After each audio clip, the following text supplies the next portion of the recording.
ойлап осы етігімді тағы сіздерге бір таныстыру жөн көрдім да. Мынау пизы хұрым етік та.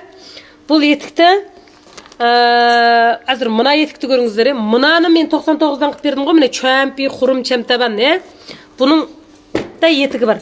Мынаның тек қана әзір 39, арақта 37 мен 38 жоқ. 37-ден осы біртталғана қапты да дүкенде. Қалғаннан осы 39, 40, 41, 42 етін дәу нөмірге етін әпекесіңіздер. Чамтабан, құрым аяқ. Мынау 5 сент, 6 сент шыққан мен өте орынға момхай бекер қасын. Өніңге бір жақсы жері міне жерім мына сыдырма. Міне көрдіңіздер ма?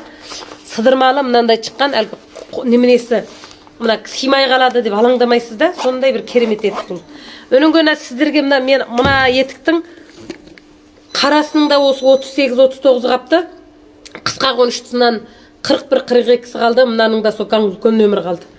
Өйткені бұлар шетелге шығаратын аяқ болғаннан кейін үлкен нөмір. Ал енді мына 99 сомдық мына қара аяқтың нөмірі толық 36-сынан басқа бірақ бар 37, 38, 39, 40 кешейін. Мына үстіме киіп алғанды кеше 268 деп едім. Бүгін бір кісілер осы тоғыстырауға келіп, киіп көріп, сонымен кейбір кісілердің ана кісінің күйеуі қиын жақсы екен. Ананы алып ал, мынаны алып ал деп мен бір түрі сүйсініп қалдым да. Кейбіреулер бар ғой, бір құр қатынды қатын қылады. Малай ұқсас жұмсағанды біледі, қызметіне салғанды біледі, бала тудырады.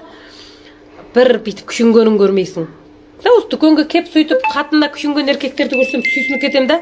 О, киіп ал, бүйтіп ал деп біраз әйел адам деген бір кішкентай сондай нәрседен көңілің су ішпесе не қыламыз?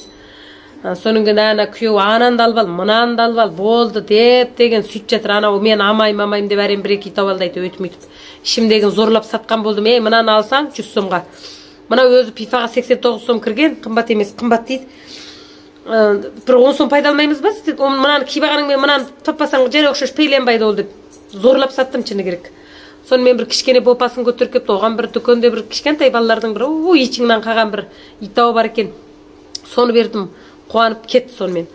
Сол әлгі ер адам бір уақыт бір әйел адамға көңіл бөлсе, әйел болғаннан кейін еркектің, ата-анаңыздың, балалардың бәрінің құрметіне бөлініп бір мейір ішінде жасаса, бұл өмір бізге бір таусылмас, мәңгі жасағыңыз келетін бір керемет өмір ғой. Егер сіз ешкімнің махаббатына, мейір мұқтажына, сүйіспеншілігіне ие болмасаңыз, адам өмірден торығып жасағың да келмейді, қанша қып жасаң бұлар білмейді, көрмейді деп. Сонымен қалғы шешем жақсы, қайнапам жаман деп шығатын себеп, шеше әр қандай уақытта біздің кемшілігімізде оларға артықшылық болып көрінеді. Ал қайнапаңшы теріп отырады ғой, сенде не кемшілік бар деп азырақ қиыншылық өткізсең, ол таудай көрініп, өз баласынікі